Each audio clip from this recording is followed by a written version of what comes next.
people have this whole theory that the whole like story of My Neighbor Totoro is like these little girls go in the forest and they die, and that like Totoro is the angel of death, and it's just like the worst thing to imagine. I mean, it's super sad. You know, it totally works. There was an entire theory about the Breakfast Club that the guy who plays the janitor is actually Jesus.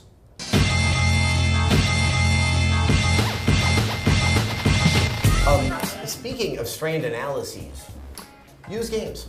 Oh yeah. You know, so lots of mixed messages coming from the old Microsoft about the used games, and even if it's just slightly mixed, like a little bit of tarragon or cumin has been thrown in, that's enough to just kind of destabilize the entire gaming world. Oh, people aren't upset about that, are they? They're not getting too. About the blocking of the used games. Well, I think it's funny is you know, it comes up a lot. Used games, I think, are very important to a lot of people out there because games are expensive. And I think this is one of those ways in which I don't think we have the best insight into it, since I don't think Microsoft has the best insight into it. Games show up in the mail to them, or maybe they go down to the pressing lab and they're just taking copies. It shows up in the mail for us, and that I have felt at times that I'm not as worldly when it comes to matters like that. But I mean, when was the last time you guys bought a used game? Probably a couple months ago. Yeah, last few months. I buy them used. Yeah, sometimes if I'm lazy, I'll buy them on Xbox Live or something if they're up there. But for the most part, they're usually like at least half as cheap at GameStop. I mean, I tend to do the lazy. LA brings it. It's like digital purchasing of all things is much easier in the City of Angels. But look, I don't know how to feel about this. There's that feeling that, you know, the developers and the publishers aren't getting a cut during the used game sales, and hence that leads to the sagging. You know what's their problem? They charge $60 for games in the first place. I read that's a flat rate, you know? I read an interesting article by Chris Kohler in Wired recently about the impact of used games on publishers. They did it was a report on some study that some guy did in Japan, using like the Japanese game market, and he figured out that if they were to impose this block on used games and do nothing else, that their profits would actually decline by 10% due to various factors, probably the most important of which is the fact that, you know, people just wouldn't think to play a game because it's $60 and they forget about it.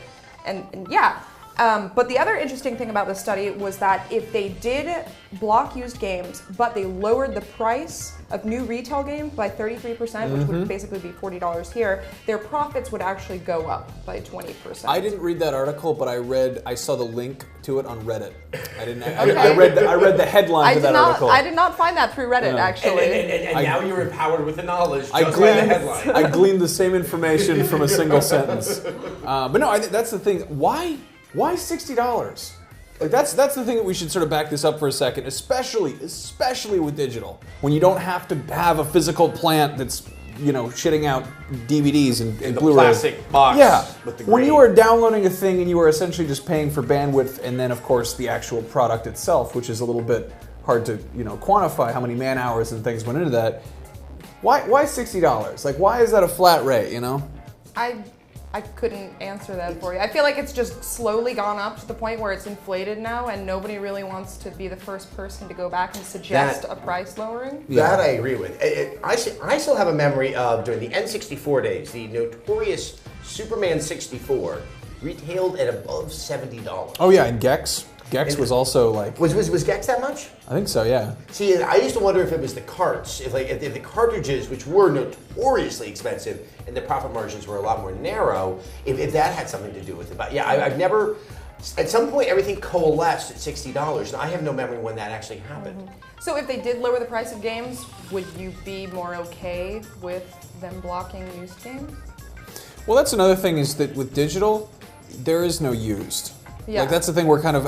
It's funny that so often it's the PC crowd that jumps on the kind of attacking consoles and you know, citing this as an example of like why, you know, PC is superior. But it's like with Steam, you know, you buy something, you might pay $3 for it and during a sale, but like when you download it and that money exchange hands, like you can't resell that. You know, and that's. That also brings up an interesting point about used games, like aside from money, is that it's just wasteful.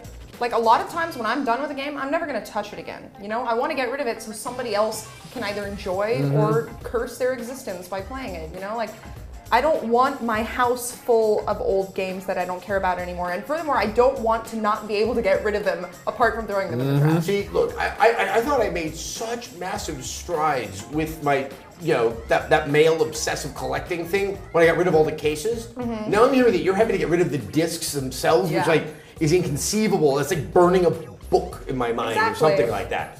You're causing me anxiety. But okay, with the used games, I think you hit on the point is that your willingness to discover and try something out is much easier when that price is lower, or if the game is used. You know, because a used game you get for about $40, Right. like the price that we're citing is the more ideal price for a game to sell. However, the flip side of that, I think, that is people are like, I imagine publishers see, they're like, oh, we've done focus group testing, we've found that when something is cheaper, people therefore value it less. I think Nintendo cited that at one point. Yeah. They're like, Angry Birds is devaluing games. But like, you know, with a used game, Thank you, Nintendo, for that remarkable insight high atop Mount Miyamoto. right? I mean, I have a hard time paying, like, if a game's been out for, you know, for more than 6 months and, you know, used, it's more than like $40. I have a really hard time stomaching that, and quite often that's the case. Like, I mean, you look at even new copies of like you know, like the first Black Ops. You go to Target and that's still $50, which is weird. Like the idea of It's a depreciation. very strong franchise. I mean, like Call of Duty and a handful of small, like a small group of franchises. They're not small franchises. Can kind of, you know, charge that price. I still think when it comes to pricing, it shouldn't be fixed at 60. You should be selling it a little bit based on how much content is available and maybe like trying to bring people in to get fidelity to the franchise. Call of Duty can probably get away with 60. I think they could push it to 70. I think a game like Skyrim could charge 100 just for what you're getting with that game. But there's other games, especially if you lop off crappy multiplayer, they should be coming in at 40. You know, I love the single player in Uncharted 2. I could have completely done without the multiplayer. And imagine if that was $40, I could have even gotten more people to want to have a PS3. And this is a conversation for another day. But then there's the issue of Game of the Year editions or complete packages. You know. People are, you know, Saints Row 4 is coming out this fall, and I don't know if that's going to be coming in at 60 or 50 or 30 or how much they're going to charge for it, but they've also said it's going to have the same DLC model more or less as Saints Row the Third, which I mean, I think THQ sent us like 5 retail copies of that for review or something, and we were like, okay, and there's a big dildo with it, but at the same time, that original version and then the 7 weeks of DLC that got trickled out afterwards, it's like, if I paid $60 for that and saw all this stuff coming in, I'd feel kind of gypped if a year later they come out with a version that cost $10 less and included, you know, $50 extra content. And that's why I think if they did block used games, a lot of people would wait several months to buy one, and that might not be good for their profit models or like their financial reports, because I know a lot of that sort of times up in a very they way. want to start seeing like income coming in, so it doesn't look like they spike and then they drop. Exactly. But you I think you may have suddenly articulated something that makes sense to me now, because I've always been like, hey, it's their right to do the DLC. It still is their right to do the DLC, but I think that when the game company pushes the product so clearly as a commodity, and then they have this kind of enthusiast base, this fan base, the ones who are going to be most loyal, who look at it as something a little bit more than a product, as, you know, an experience and that thing that they get really excited about. That's what starts to make them feel gypped. That, you know, that like, hey, you know, you're going to pay 60 and we're going to make you feel like you're missing out on something. Or like what happened with Metro Last Light. The way the game is supposed to be played, spend $10 more, because whatever you're getting must suck because we just said it in our marketing. I think that's more where the issue is, and not that, because I always feel that if they've held it out of the original game, Amalur being the best example of this, it's probably not worth playing. Yeah. But I do understand that you start to, like, they're asking you to look at this game as something sort of less than the way you want to look at it. Yeah, they also, like, you have to think about how it affects the whole pre-order model, because a lot of people do pre-order games like this, and then they find out that it's crap, you know? Like, if they know that they're not going to be able to return it afterwards, I bet a lot fewer people will end up pre-ordering games like that. And I think this is where we go to the digital thing, that, yeah, it probably is going to preclude a lot of used games, but we might get back to the idea that what I'm paying for is what I'm supposed to be getting, and I can do that with some degree of confidence. And like, yeah, you can pre-load, but you don't have to pre-order, and just all the nonsense. What was it? Was it Splinter Cell Conviction? You got the silent shotgun with a GameStop pre-order. Oh, Lord. Yeah. I've always tried to figure out, like, well, hold on, that should already say useless piece of weaponry. Because I've never heard of such a thing in my life. Yeah.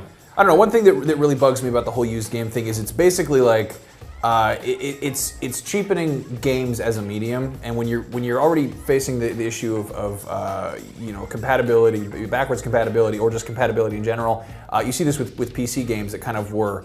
That haven't been released by good old games yet, or have like weird specs or something, and you can't run them on a modern rig. If you go out and buy Punch-Out for NES, and you buy a NES or one of those weird kind of third-party remakes of a NES, you can play Punch-Out, and you can appreciate Punch-Out as it came out back in the 80s or whatever.